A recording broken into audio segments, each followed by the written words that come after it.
میں آپ کو بتاؤں، اب تو لوگ جو ہے وہ جنت حاصل کرنے کے لیے شارٹ کٹ کی تلاش میں ہیں۔ بسم اللہ الرحمن الرحیم۔ لوگ مختلف معاملات کے اندر شارٹ کٹ تلاش کرتے ہیں، کہیں جانا ہو تو راستہ شارٹ کٹ تاکہ جلدی پہنچ جائیں، اور بعض لوگ ڈگری حاصل کرنے میں، اپنی تعلیمی ڈگری حاصل کرنے میں بھی شارٹ کٹ ڈھونڈتے ہیں کہ بغیر پڑھے لکھے ڈگری مل جائے۔ اور تو اور میں آپ کو بتاؤں، اب تو لوگ جو ہے وہ جنت حاصل کرنے کے لیے شارٹ کٹ کی تلاش میں ہیں۔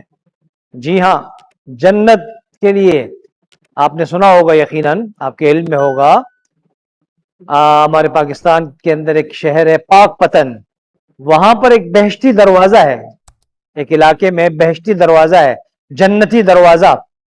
لوگوں کا عقیدہ یہ ہے، نظریہ یہ ہے کہ جو شخص اس دروازے سے گزرے گا تو اس کی دعائیں قبول ہوں گی اور اس کے لیے جنت کا راستہ آسان ہو جائے گا، جنت بالکل شارٹ کٹ طریقے سے جنت میں پہنچ جائے گا۔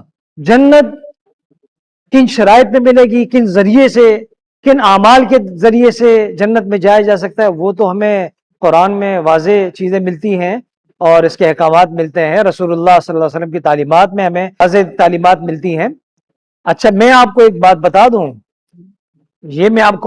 کہ یہ جو جنت شارٹ کٹ جنت تلاش کرنا اور اس طرح دروازے سے گزر کر جنت حاصل کرنا، یہ کسی بھی مسلک میں جائز نہیں ہے، بالکل کسی بھی مسلک میں۔ آپ بالکل تلاش کر لیں، اگر آپ کو کہیں مل جائے تو آپ مجھے بتائیے گا، کوئی دلیل، کوئی چیز مل جائے اس کے بارے میں۔ کوئی عالم، کوئی مفتی کسی بھی مسلک کا، وہ بالکل اس طرح کی چیزوں کو، اس طرح کی حرکتوں کو صحیح نہیں سمجھتے ہیں۔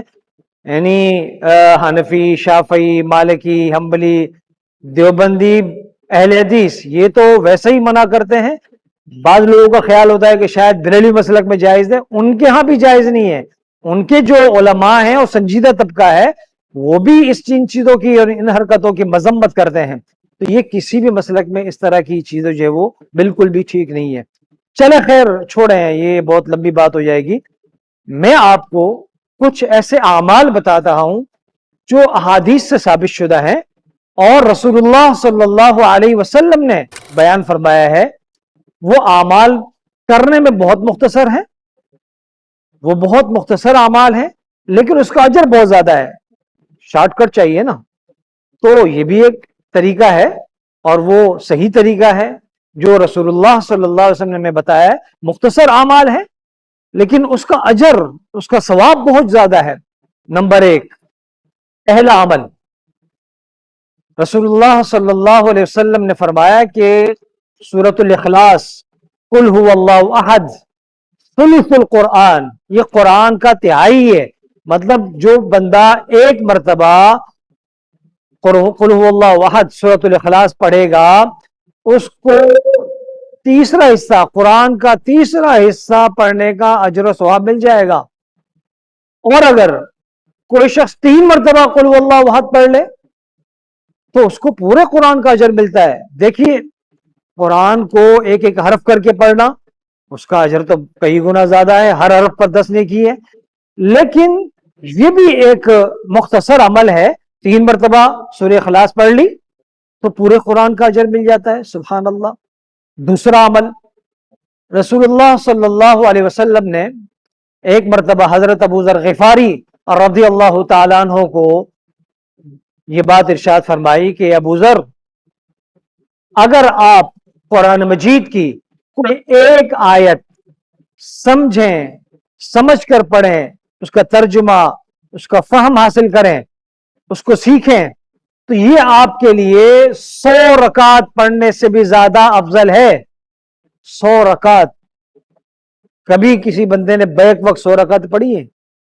پورے دن کی رکعتیں بھی اگر ملائی جائیں تو وہ 100 رکعتیں نہیں بنیں گی۔ حضور نے فرمایا کہ ایک آیت، قرآن مجید کی ایک آیت سمجھ کر، ترجمے کے ساتھ، اس کا فہم حاصل کر کے، اس میں جو حکم ہے، احکامات ہیں، اس کو سمجھ کر اگر آدمی پڑھتا ہے تو 100 رکعت نفل نماز پڑھنے کا اجر ملتا ہے۔ کتنا زبردست عمل ہے، کتنا مختصر اور بہترین اس کا ثواب ہے۔ تیسرا عمل، رسول اللہ صلی اللہ علیہ وسلم نے ارشاد فرمایا کہ جو شخص عشاء کی نماز باجماعت پڑھتا ہے اور فجر کی نماز باجماعت ادا کرتا ہے تو اسے پوری رات تہجد کا ثواب ملتا ہے. پوری رات. کتنا زبردست ثواب ہے. یعنی آپ عشاء کی نماز پڑھ لیں جماعت کے ساتھ مسجد کے اندر مرد حضرات، اور فجر کی نماز باجماعت پڑھ لیجئے، تو حضور نے فرمایا کہ آپ پوری رات سوتے رہیں لیکن اجر آپ کو جو ہے وہ تہجد کی نماز کا ملتا ہے.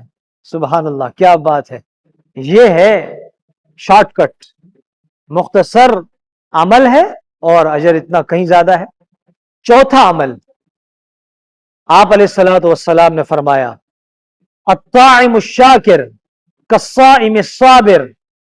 وہ شخص کہ جو کھانا کھا کر شکر کرتا ہے، اللہ کا شکر بجا لاتا ہے، تو اس کا اجر ایک روزے دار صبر کرنے والے جتنا ہے. شکر کرنے کا مطلب یہ ہے کہ وہ جو کھایا ہے وہ رزق حلال کا ہو اور اللہ کی نعمتوں کو یاد کرے، تو یہ شکر ہے. اتنا زبردست اجر ہے. آدمی اپنی پیٹ پوجا کر رہا ہے، اپنی صحت کے لیے کھا پی رہا ہے، لیکن اس کو اجر روزے دار جتنا مل رہا ہے، روزے دار جیسا ثواب مل رہا ہے. پانچواں عمل، آپ علیہ الصلوۃ والسلام نے ارشاد فرمایا کہ جو شخص کسی کو بھی کوئی خیر کی بات، بھلائی کی بات، نیکی کی بات بتائے گا اور اس بندے نے اس پر عمل کیا تو بتانے والے کو بھی اس کو ویسا ہی اجر ملے گا. یعنی بتانے والے نے اگر عمل کیا ہے یا نہیں کیا، لیکن جس کو بتایا ہے، چاہے آپ نے اپنے کسی بیٹے کو بتایا، اپنے شاگرد کو بتایا، اپنے دوست کو، اپنے رشتہ دار کو، اپنے پڑوسی کو، کلیگ کو، کسی کو بھی کوئی بھی خیر کی بات، بھلی بات، ثواب کی بات بتائی اور اس نے اس پر عمل کیا تو بتانے والے کو اس کا اجر ملتا ہے. چھٹا عمل، حضرت سہل بن حنیف رضی اللہ تعالیٰ عنہ روایت کرتے ہیں رسول اللہ صلی اللہ علیہ وسلم نے ارشاد فرمایا کہ جو شخص بھی سچے دل کے ساتھ شہادت کی تمنا رکھے گا، شہادت کو طلب کرے گا اللہ سے، تو اللہ رب العزت اسے شہادت کا رتبہ نصیب فرما دیں گے، اگرچہ اس کی موت بستر پر ہوئی ہے. یعنی وہ طبعی موت مر گیا لیکن دل کے اندر ایک شہادت کی تمنا، شہادت کا شوق ہے، اللہ رب العزت اس کو شہادت کا رتبہ نصیب فرما دیں گے. یہ کچھ مختصر سے اعمال ہیں. 6 میں نے اعمال آپ کو بتائے ہیں، آپ کے سامنے رکھے ہیں، یعنی مختصر ہیں اور اس کا اجر و ثواب اتنا زیادہ ہے. آخری بات جو بہت اہم بات ہے، اسے بھی سمجھنا بہت ضروری ہے، ہم بارہا اس کی تاکید اور اس کو بیان کرتے رہے ہیں کہ ان اعمال کو کرتے وقت ضرور یہ بات پیش نظر رہنی چاہیے کہ ان کی قبولیت کا انحصار اس بات پر بھی ہے کہ بندہ لوگوں کی حق تلفی نہ کرے، لوگوں کے حقوق غصب نہ کرے، لوگوں کے ساتھ ظلم و زیادتی نہ کرے. اس لیے کہ وہ حدیث جو ہم نے ایک ویڈیو بھی اس پر ہم نے بنائی ہے، کنگلا کون ہے، آپ اس میں وہاں تفصیل دیکھ سکتے ہیں کہ اگر کوئی بندہ بہت زیادہ عمل کر لے لیکن لوگوں کے ساتھ زیادتی کرے گا تو سارے عمل ضائع ہونے کا اندیشہ ہے. اللہ تعالی ہمیں عمل کی توفیق دے.